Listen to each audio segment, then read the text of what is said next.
Welcome to Sasaram jobs notifications. और आज हम बात करेंगे दो मोस्ट इंपॉर्टेंट ऑर्गेनेलिज हैं। एक का नाम आपका सभी को पता होगा राइबोसोम, और दूसरी आपकी एंडोप्लाज्मिक रेटिकुलम। देखो, राइबोसोम और एंडोप्लाज्मिक रेटिकुलम जो दो ऑर्गेनेलिज हैं, ये आपकी बेस है। जिस बच्चे का एंडोप्लाज्मिक रेटिकुलम और राइबोसोम क्लियर है, उस बच्चे को कोई भी प्रॉब्लम नहीं आएगी प्रोटीन टारगेटिंग में, प्रोटीन इंपोर्ट में, क्योंकि आगे जाके आपका यही इंपॉर्टेंट आएगा कि राइबोसोम और ईआर कैसे प्रोटीन ट्रैफिकिंग या प्रोटीन ट्रांसपोर्ट में हेल्प करता है। ठीक है, तो आपको यदि बेसिक क्लियर है तो आप आराम से चाहे आपके ट्रांसक्रिप्शन हो, ट्रांसलेशन हो, प्रोटीन ट्रांसपोर्ट हो, आप सब कुछ आराम से कर लोगे यदि आपका बेस क्लियर है तो। बेस का मतलब आपने राइबोसोम तो पढ़ा होगा, बचपन में आप राइबोसोम पढ़ते आ रहे हो, 12th में पढ़ा है, 10th में पढ़ा है, आपने ग्रेजुएशन में पढ़ा है, बट आपने उस लेवल तक नहीं पढ़ा है जिस लेवल तक आपको नीड है एमएससी के लिए। पहली हम बात करते हैं राइबोसोम का, आपको कौन सी चीज़ें इस टॉपिक में नहीं पढ़ाई जाएंगी। वो है आपका कि किस साइंटिस्ट ने राइबोसोम को इजाद किया है, यानी डिस्कवरी किसने की है। तो आप सभी को पता होना चाहिए राइबोसोम की डिस्कवरी किसने की है। ठीक है, पैलेडे ने की है, जिसने मर्जी ने की है वो मुझे नहीं पता। आपको राइबोसोम की डिस्कवरी पढ़ लेनी है।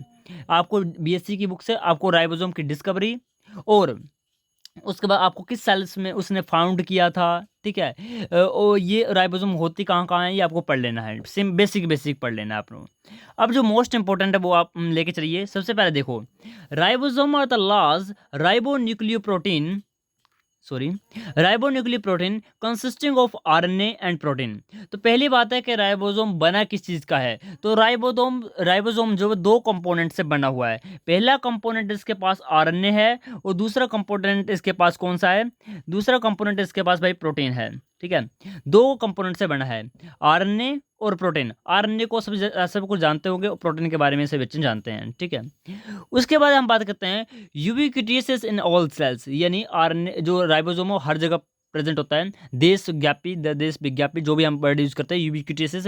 यूबिक्विटस होता है कि हर जगह प्रेजेंट है। ठीक है, तो ये हर एक सेल्स में, यूकैरियोट्स के हर एक सेल में पाया जाता है। They translate genetic information stored into the mRNA into polypeptide. आप सभी को पता होगा जब ट्रांसलेशन होती है तब आपका जो हमारा राइबोसोम होता है वो कन्वर्ट करता है एमआरएनए को प्रोटीन में। ओके, आपने पढ़ा होगा सबसे पहले डीएनए होता है, डीएनए आपका कन्वर्ट होता है एमआरएनए में, जिसको हम बोलते हैं ट्रांसक्रिप्शन। अब एमआरएनए से जाता है किस में जाता है, प्रोटीन्स में, उसको बोलते हैं ट्रांसलेशन। तो ट्रांसलेशन में राइबोसोम हेल्प करता है, जो मोस्ट इंपॉर्टेंट आपने पढ़ा होगा, बचपन में आप पढ़ते आ रहे हो।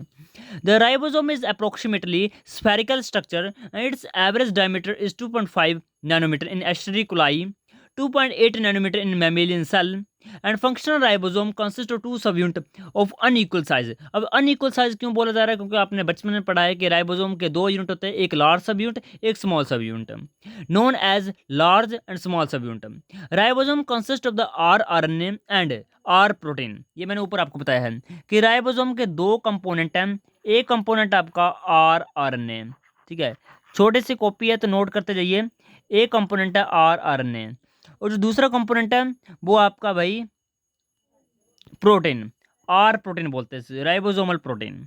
ठीक है, आर प्रोटीन, और पहला कंपोनेंट कौन सा बताया मैंने, आर आरएनए। ये इस दो कंपोनेंट को मिलाकर बनता है हमारे पास वही राइबोसोम। अब जो आर प्रोटीन है, sorry for disturbing, the R protein are termed as L and S depending upon whether the protein is formed large and small।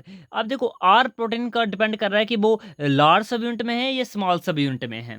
सबसे पहले हम बात करते हैं राइबोसोम के स्ट्रक्चर एंड केमिकल कंपोजिशन के बारे में। तो देखो, यहाँ पे एक टेबल बना है, बहुत प्यारा टेबल है। हर एक बच्चे को ये टेबल क्लियर हो जाएगा मेरे ख्याल से, हर एक बच्चे को। यहाँ पर आप देखो तो प्रोकैरियोट्स और यूकैरियोट्स लिखे हुए हैं। तो ये जो आपको मैं अभी बताऊंगा ये आपको रट लेने हैं, कोई ट्रिक नहीं है, सिंपल आपको रटने हैं।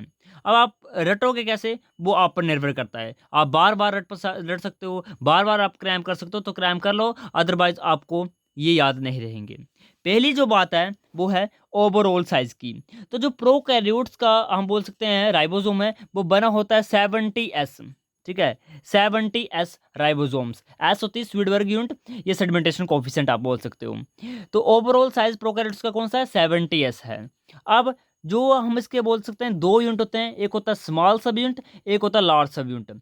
अब स्मॉल सब यूनिट का देखो तो स्मॉल सब यूनिट कितने एस से बना हुआ है, 30S से। ठीक है, स्मॉल सब यूनिट का कितना साइज है, 30S है। और लार्ज सब यूनिट का कितना साइज है, 50s है। तो अभी तक बस आपको जो रेड मार्क किए मैंने वो आपको याद रखने हैं। यानी प्रोकैरियोट्स का जो पूरा राइबोसोम बना हुआ है वो 70s का है, जिसमें से स्मॉल सब यूनिट बनती है 30s से और लार्ज सब यूनिट बनती है 50s से। अभी तक आपको इतना याद रखना है। उसके बाद मैंने आपको क्या कहा था कि हर एक जो सब यूनिट है वो बनी हुई है ribosomal RNA and ribosomal protein से। अब जो राइबोसोमल आरएनए है in case of small sub unit वो होता है 16s।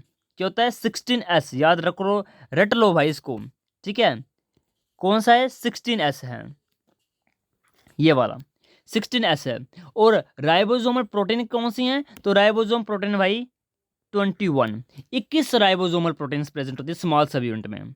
और लार्ज सब यूनिट की बात करें तो लार्ज सब यूनिट में आपके कौन कौन से टाइप के आरएनए प्रेजेंट होता है, यानी राइबोसोमल आरएनए प्रेजेंट होते हैं। वो 3 टाइप के हैं। पहला आपका 23s, दूसरा 5s। 2 टाइप का है, 23s और 5s। और इसमें प्रोटीन्स कितनी है? तो 31 प्रोटीन्स हैं। कितनी प्रोटीन है? 31 प्रोटीन है। अब हम एक बार ओवरव्यू लेते हैं दोबारा फिर से प्रोकैरियोट्स का। प्रोकैरियोट्स का ओवरऑल साइज कितना होता है? तो 70s।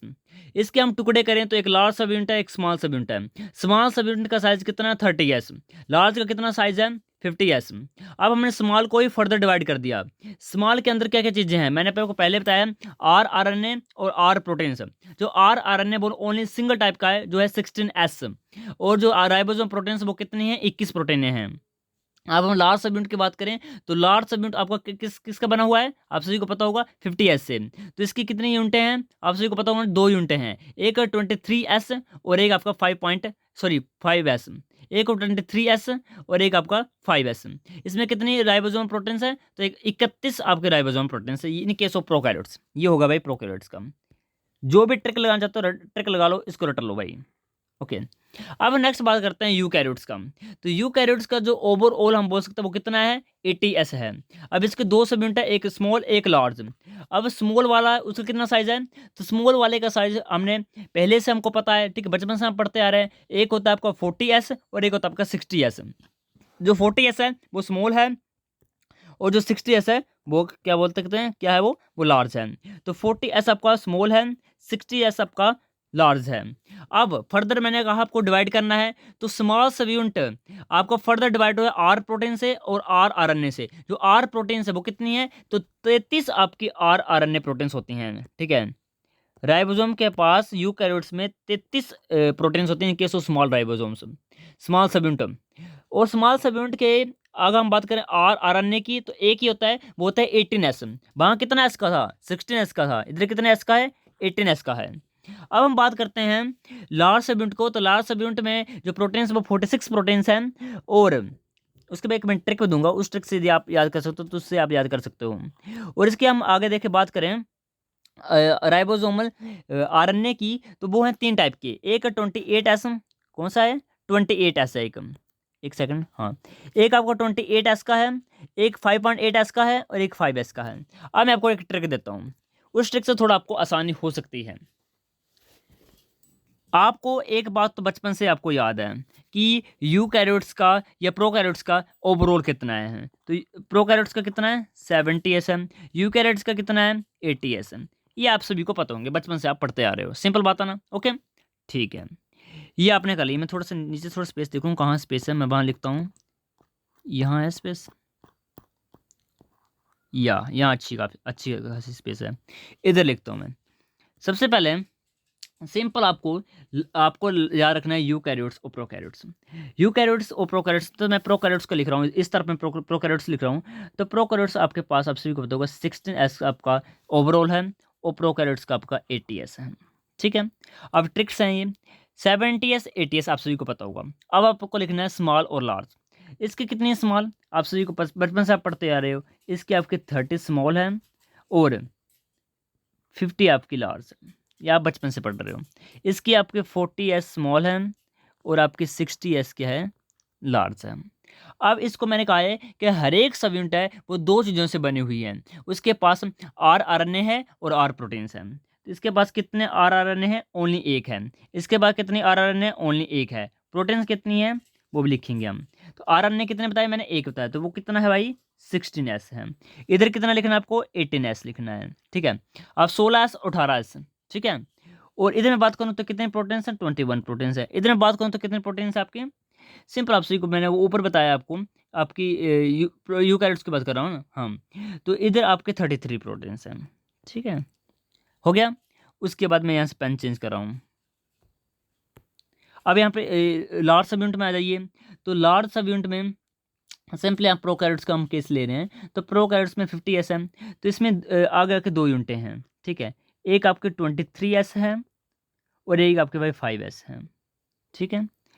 और इस तरफ मैं लिखूं तो इस तरफ 3 है, ये याद रखना बस आपको, ये बात रखना कि इधर भाई कितनी हैं, 2 ही हैं इन केस ऑफ लार्ज सब यूनिट, और इधर आपके कितने 3 हैं। एक आपकी 28 है, जहाँ पर 23 लिख रहे हो तो 28 लिखो, जहाँ 5 लिख रहे हो वहाँ 5 ही लिखो, और जहाँ जो एक्स्ट्रा वो 5.8 है, ओके, ठीक है, 5.8, ओके। तो ये थी, ठीक है। रट लो, जिस मर्जी से आप ट्रिक लगाना चाहते हो लगाते रहो, बहुत सिंपल है, बार बार पढ़ोगे तो आपको याद हो जाएगा। बाकी एमएससी के स्टूडेंट हो आप। बाकी मैं बात करूँ एस क्या चीज़ है, तो S stands for sedimentation coefficient. It is the ratio of the velocity to the centrifugation acceleration. The sedimentation coefficient has unit of second. A sedimentation coefficient is 1 multiply 10⁻13 second in defined 1 Svedberg unit. अब मैं बताऊँ sedimentation coefficient क्या होता है। देखो, आपने ribosome लिया, centrifugation tube यानी सेंट्रीफ्यूग किया उसको, ठीक है। सेंट्रीफ्यूगेशन में जब आप उसको सेंट्रीफ्यूग करोगे तो उसकी सेडिमेंटेशन कोफिशिएंट को, यानी कितनी स्पीड से राइबोसोम तुम्हारा नीचे बैठेगा। सेडिमेंटेशन रेट होता है कि कितनी स्पीड्स में हमने हमने कोई चीज़ ऊपर छोड़ दी है कुछ लिक्विड मीडियम में, तो वो कितनी स्पीड से वो नीचे बैठ रहा है, उसको बोलते हैं सेडिमेंटेशन रेट। अब सेडिमेंटेशन रेट और सेडिमेंटेशन कोफिशिएंट में ज़्यादा फर्क नहीं है। कोफिशिएंट में आपको बस डिग्री यानी टाइम को मेंशन करना है, सेकंड में मेंशन करना है। यहाँ बताया जा रहा है कि sedimentation coefficient as unit of second and sedimentation coefficient of 1 multiply 10⁻13 second is defined as 1 speed unit. और कितना टाइम लगेगा एक राइबोसोम को नीचे पहुंचने में। मान लीजिए 70s का एक राइबोसोम है, इधर बोला जा रहा है कि एक जो स्पीडवर्ग यूनिट है वो इक्वल है 1 मल्टीप्लाई 10⁻13 सेकंड के इक्वल है। तो यदि मान लीजिए 70s का हमारे पास राइबोसोम है तो वो कितना समय लगाएगा, 70 मल्टीप्लाई 10⁻13, यानी मान लीजिए हमारा ये प्रोकैरियोट्स का मान लीजिए 80s का हमारा राइबोसोम है, तो वो टाइम लगाएगा भाई 80 मल्टीप्लाई 10⁻13। अब हम बात करते हैं जो जल्दी कौन जाएगा, तो जो हैवी होता है वो जल्दी फॉल कर जाएगा, यानी हमारे वाला यूकैरियोट्स वाला वो जल्दी फॉल कर जाएगा, यानी जल्दी बैठ जाएगा एज कम्पेयर टू प्रोकैरियोट्स। अब हम बात करते हैं आरडीएनए ऑर्गेनाइजेशन की, बहुत इंपॉर्टेंट है। जिस बच्चे को आरडीएनए ऑर्गेनाइजेशन करने रहा है उसको कहीं पर भी कुछ करने की जरूरत नहीं, क्योंकि आरडीएनए राइबोसोमल डीएनए आपके लिए शायद फर्स्ट कॉन्सेप्ट हो कि what is the ribosomal DNA. हमने तो राइबोसोम के आरएनए पढ़े थे कि आरएनए से बना होता है राइबोसोम, अब डीएनए क्या हो गया। डीएनए कुछ नहीं है, सिंपली यहाँ बोला गया है, ठीक है, कि मान लीजिए जो भी आपके मैंने बताया, जैसे 18s बताया है, 28s बताया है, 5.8s बताया है, 5s बताया है, ये किसके, ये आपके यूनिट्स हैं यूकैरियोट्स की, लार्ज और स्मॉल, ठीक है। तो यहाँ पर आप देखो तो ये सभी क्या है, आरएनए है, मैंने आपको ऊपर पढ़ाया ये सभी आरएनए, और इनको कोड कौन कर रहा है, इनको ट्रांसक्राइब कौन कर रहा है, तो आरएनए पॉलीमरेज 1। एमआरएनए को कौन करता है, आरएनए पॉलीमरेज 2। आरएनए पॉलीमरेज 2 आपका एमआरएनए को करता है, और इन सभी को कौन करेगा, एक्सेप्ट 5 को छोड़ देना जरा, ओके, एक्सेप्ट 5। यहाँ पे इन तीनों को कौन कर रहा है, इन तीनों को कोड कर रहा है भाई, हाँ, इन तीनों को आरएनए पॉलीमरेज 1, और इसको कौन करेगा, इसको आरएनए पॉलीमरेज 3 करेगा। इसको मैं बाद में करता हूँ, पहले इन तीनों को देखो, इन तीनों को कोड करेगा आरएनए पॉलीमरेज 1। और एक बात यह नोटिस करना, ध्यान से सुनना आपको, कि जब ये तीनों कोड होते हैं तो कई बार ये क्लस्टर में प्रेजेंट हो जाते हैं, कितने का गुच्छा बन जाता है, क्लस्टर बन जाता है। और जब ये क्लस्टर में हो जाएंगे तो ये टेंडम में रिपीट करेंगे, लगातार लगातार इनका सीक्वेंस रिपीट होगा, और इन क्लस्टर को ही हम बोलते हैं आरडीएनए। और स्पेशली ये कहाँ प्रेजेंट होते हैं, तो in case of the humans ये प्रेजेंट होते हैं chromosome number 13, chromosome number 14, chromosome number 15, chromosome number 21, chromosome number 22। और इन सभी को हम क्या बोलते हैं, ऐसे रीजन है जहां पर न्यूक्लियर ऑर्गेनाइजिंग रीजन NOR, ठीक है, न्यूक्लियर ऑर्गेनाइजिंग रीजन्स, यहाँ से आपका हम बोल सकते हैं टेंडम रिपीट हुआ है। और एक ने आपने बर्ड सुना होगा न्यूक्लोजोम, तो न्यूक्लोजोम और हम बोल सकते हैं उसकी सिंथेसिस भी NOR के थ्रू ही होती है। और ये रीजन मैंने बताया है 13 रीजन है, 14 है, 15 है, 21 है और 22 है। इनको सैटेलाइट DNA भी बोलते हैं, क्योंकि सैटेलाइट DNA ऐसा डिटेल होता है वो टेंडम रिपीट कर रहा होता है। ओके, नॉन कोडिंग होता है, टेंडम रिपीट करता है। तो ये आपका इन क्रोमोसोम में प्रेजेंट होता है 13, 14, 15, 21, 22, रट लो। उसके बाद ये RDNA की मैंने बात कर ली है। अब एक रह गया, आपने बताया सर हमने एक एक को कहा, आपने नहीं बताया भाई, क्योंकि आपने सर ये बता दिया कि जो 18 वाला है या 28 वाला है या 5 वाला है, उसको तो कोड करता RNA पॉलीमरेज 1, और वो RDNA बना रहा है, क्लस्टर बना रहा है, सेटेलाइट DNA है, 13, 14, 15, 21, 22 में प्रेजेंट है। बट आपने तो 5 पॉइंट सॉरी ये 5.8 है इधर। ओके, आपने 5 वाले को तो बताया नहीं कि 5 वाले को कौन कोड करता है, ये कहाँ प्रेजेंट होता है। तो 5 वाले को कोड करता है RNA polymerase 3, RNA polymerase 3। Okay, और ये कहाँ प्रेजेंट होता है, इसका भी क्लस्टर होता है, और ये होता है क्रोमोसोम नंबर 1। ये मेजर डिजीज कोज करता है, ये कम नहीं है ये भी। तो ये आपका RNA क्रोमोसोम नंबर 1 में प्रेजेंट होता है। उसके बाद हम बात करते हैं, ये रट लो, ये सिंपल सिंपल बातें हैं। इधर में से एक इंपॉर्टेंट उसको पढ़ाता हूँ, माइटोकॉन्ड्रिया।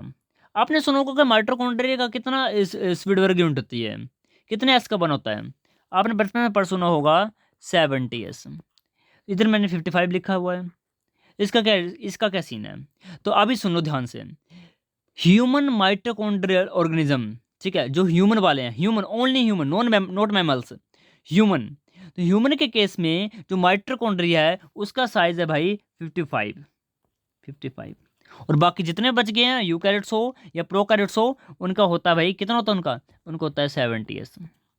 ओके, तो और आगे इसकी दो यूनिट हैं 16S और 12S, 16S और 12S। ये माइटोकॉन्ड्रिया के ऑर्गेनिज्म में आपको बेनिफिशियल रहेगा। ये बातें सिंपल बातें हैं, ये कुछ नहीं लिखा भाई, बातें घुमाई फिराई हैं, ठीक है। माइटोकॉन्ड्रिया फ्री ये भाई बातें, इसको कोई इशू नहीं है। अब प्रोटीन टारगेटिंग एंड ट्रांसलोकेशन में कैसे राइबोसोम हेल्प करते हैं, तो आपको इससे समझा दूंगा मैं समरी से। यहाँ पर देखो, सबसे पहले हमारे पास कितने S का राइबोसोम होता है, 28S का राइबोसोम होता है, जो प्रेजेंट होता है साइटोसोल के अंदर, हमारे साइटोप्लाज्म के अंदर प्रेजेंट है। अभी ये करेगा, ये प्रोटीन को पकड़ेगा कैसे, क्योंकि आप सभी को पता होगा प्रोटीन की सिंथेसिस कहाँ होती है, हमारे वो न्यूक्लियस से प्रोटीन निकलेगी और हमारे राइबोसोम में घुस जाएगी। अब राइबोसोम में प्रोटीन बन रही है। अब प्रोटीन को कहाँ जाना है, अब प्रोटीन को मान लीजिए वो प्रोटीन को साइटोप्लाज्म के अंदर ही रखना है, तो उसके पास कोई भी सोर्टिंग सिग्नल नहीं होगा। सोर्टिंग सिग्नल क्या है, ऐसा सिग्नल कि वो जो कहेगा कि मैं भाई मेम्ब्रेन की प्रोटीन हूँ, मैं गोल्जाई बॉडी की प्रोटीन हूँ, मैं एंडोप्लाज्मिक रेटिकुलम की बॉडी हूँ, या मैं किसी और की बॉडी हूँ, ठीक है। यानी मेरे पास जो प्रोटीन है भाई इस ऑर्गेनली के लिए है, बाकी को मैं साझा नहीं करूँगी, मैं किसी और को नहीं दूंगी, ये मेरी प्रोटीन है भाई। तो यदि किसी के पास कोई भी सिग्नल नहीं है, तो वो साइटोप्लाज्म के अंदर ही रह जाएगा, मतलब वो रेजिडेंशियल है, यानी वो साइटोप्लाज्म की ही प्रोटीन है, तो साइटोप्लाज्म के अंदर रह जाएगी। मान लीजिए उसके पास सोर्टिंग सिग्नल है। अब सोर्टिंग सिग्नल दो टाइप के हो सकते हैं, या फिर सिग्नल पैच हो सकता है या फिर सिग्नल सीक्वेंस हो सकता है। अगर मान लीजिए वो सिग्नल सीक्वेंस है, तो वो टर्मिनल भी हो सकता है और इंटरनल भी हो सकता है। मान लीजिए वो टर्मिनल है, तो वो एन टर्मिनल भी हो सकता है, सी टर्मिनल भी हो सकता है। अब बैक आ जाइए सिग्नल पैच में। सिग्नल पैच और सिग्नल सीक्वेंस में क्या डिफरेंस है। मान लीजिए ये कोई प्रोटीन है, ठीक है, और इसका मैं यहाँ पर बना रहा हूँ सिग्नल सीक्वेंस। ये सिग्नल सीक्वेंस है, ये जुड़ा होगा आपस में, ठीक है। तो यहाँ मैं और एक मैं दूसरा स्ट्रक्चर साथ में बना लेता हूँ, दूसरा स्ट्रक्चर भी साथ में बना लेता हूँ, आपको आसानी रहेगी। ये कोई प्रोटीन है। अब सिग्नल पैच और सिग्नल सीक्वेंस में डिफरेंस बता रहा हूँ, ठीक है। ये देखो, तो यहाँ पर आप नोटिस करना एक चीज़, ये जो सीक्वेंस है ब्लैक कलर का मैंने यहाँ पर लिखा है, ये आपका सिग्नल सीक्वेंस है। ये पॉजिटिव भी हो सकता है, नेगेटिव भी हो सकता है, और इसको हम बोलते हैं सिग्नल सीक्वेंस। और बाकी जो रेड कलर की है बाकी सारी क्या है, ये प्रोटीन है, बाकी सारी ये प्रोटीन है, और ये आपका सिग्नल सीक्वेंस है ये वाला, ठीक है। और सिग्नल पैच में, तो सिग्नल पैच में ये तो प्रोटीन है, ये तो लाल वाली तो प्रोटीन है, बट जो ब्लैक वाली है बीच बीच में प्रेजेंट होगी, ये सिग्नल पैच है, ये पैचेस में होगी। ओके, ये मेन डिफरेंस है। उसके बाद मैंने कहा कि टर्मिनल है, ये इंटरनल है। ये तो बच्चों को सभी क्लियर होगा, मैं बनाने की जरूरत नहीं, बट एक बार आपको दिखाता हूँ। टर्मिनल जो मैंने आपको पहले बनाई है सेम वही टर्मिनल होती है, ऐसी ऐसा सिग्नल सीक्वेंस है। यह भी इंटरनल है, ठीक है। इंटरनल यानी पूरी प्रोटीन है ऐसे और ऐसे है, ठीक है। उसके बाद मैंने बोला कि एन टर्मिनल है या सी टर्मिनल है। अब अगर मान लीजिए वो हमने बात कर ली किसका, टर्मिनल है। अब टर्मिनल है तो वो क्या बोला, हाँ, अब टर्मिनल है तो कैसी है, तो यह मैं आपको बताता हूँ कैसी है। अगर मान लीजिए टर्मिनल है तो ये सी टर्मिनल पर है या एन टर्मिनल पर है। यहाँ पे आप सभी को पता होगा सी टर्मिनल होता है, इधर आपका एन टर्मिनल होता है। तो प्रोटीन का आप सभी को पता होगा कार्बोक्सिलिक एंड होता है और एक नाइट्रोजनस एंड होता है। तो नाइट्रोजनस एंड पर है तो एन टर्मिनल है, यदि इधर आपका सिग्नल पैच है, ठीक है, यानी इधर आपका जो सिग्नल सीक्वेंस इस तरफ है तो आपका सी टर्मिनल है, ठीक है। ये आप सभी को मैं आई थिंक समझ आ गया होगा। ओके, बाकी ये चीज़ें पढ़ लेना, इंपॉर्टेंट चीज़ें हैं। ये जो लिखे ना ये वाला पन्ना, इसको मैं वीडियो बहुत लंबी बन जाएगी, इसको मैं ले नहीं रहा हूँ, बट जब मैंने आपको जो समझाया वही बातें लिखी हुई हैं, बट आपको समझ लेना, अच्छी बातें हैं।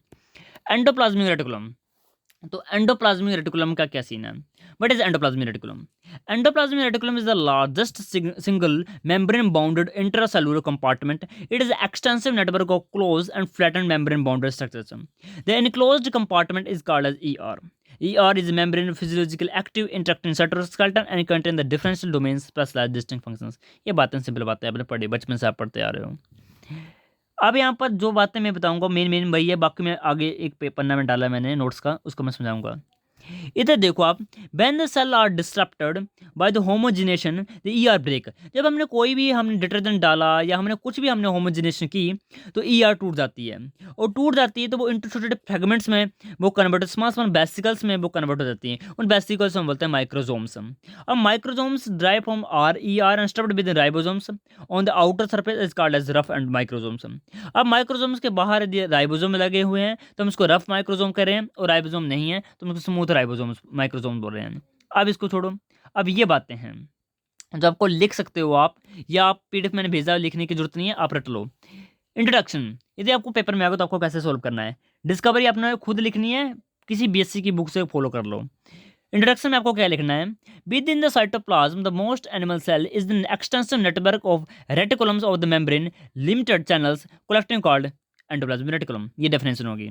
उसके बाद ER is only present to the eukaryotic cell, however the occurrence of the ER varies from cell to cell। Simple बात है। Egg lacks in the RBC, eggs and embryonic cells। Simple है। ER act as a secretory, storage, circulatory and nervous system for the cell। It is also site for biogenesis of cellular membrane। यहाँ membrane की biogenesis होती है, ये भी बात आ गई। Structure की बात करूँ तो ER का स्ट्रक्चर होता है वो 50 to 60 एंगस्ट्रॉम थिक होता है, फ्लूइड मोजाइक लाइक होता है। सिंपल बातें हैं। थोड़े से एंजाइम होते हैं, वो नाम लिखे मैंने इधर। टाइप्स कौन है, RER, SER। RER क्या है, ग्रेनुलर है, यानी ग्रेनुल्स है छोटे छोटे, यानी राइबोसोम लगे हुए हैं। रफ है, खुदरी है, प्रोटीन सिंथेसिस में हेल्प कर रही है, क्योंकि राइबोसोम है तो प्रोटीन सिंथेसिस तो ऑब्वियसली होनी ही है। पैनिक्रेटिक सेल्स में जनरली प्रेजेंट होते हैं, plasma membrane generally goblet cells में जनरली प्रेजेंट होता है। SER अग्रेनुलर है, यानी ग्रेनुल्स नहीं है। ग्रेनुल्स नहीं है तो स्मूथ है, स्मूथ है तो आप सभी को पता होगा लिपिड सिंथेसिस में हेल्प करती है, यानी कोलेस्ट्रॉल वगैरह यहाँ पर बनता हुआ है, ठीक है। बाकी फंक्शन यहाँ पर देखो, फंक्शन आप जितने मर्जी डालो। एक BSc की बुक है मॉडर्न्स की, उसमें भर भर के यहाँ पर फंक्शन बताए हैं ER के। ER के फंक्शन वो SCR के अलग बताए उसने, RER के अलग बताए हैं, कॉमन अलग बताए हैं। काफ़ी फंक्शन डाल दो, जितने मर्जी डाल सकते डाल दो, बट कुछ ऐसे फंक्शन है, 5 फंक्शन है वो जो वहाँ पर मैंसन नहीं किए हैं। पहला function addition and processing of carbohydrate, यानी एन लिंक्ड ग्लाइकोसाइलेशन, उसके बारे में वहाँ पर कोई डिस्कस नहीं की गई है। फॉर्मेशन ऑफ डाइसल्फाइड बॉन्ड जो एंडोप्लाज्मिक रेटिकुलम के ल्यूमन में होती है, उसके बारे में कोई डिस्कस नहीं की गई है। प्रॉपर फोल्डिंग, तो प्रोटीन फोल्डिंग के बारे में कोई डिस्कशन नहीं की गई है। Specific proteolytic cleavage and assembly into the multimeric protein, तो ये जो 5 चीज़ें मैंने अभी आपको बताई है, ये चीज़ें आएगी नेक्स्ट टॉपिक में जो बहुत ज़्यादा महत्वपूर्ण है। बाकी वीडियो चलेगा तो लाइक शेयर एंड सब्सक्राइब करना। Thank you and have a nice day.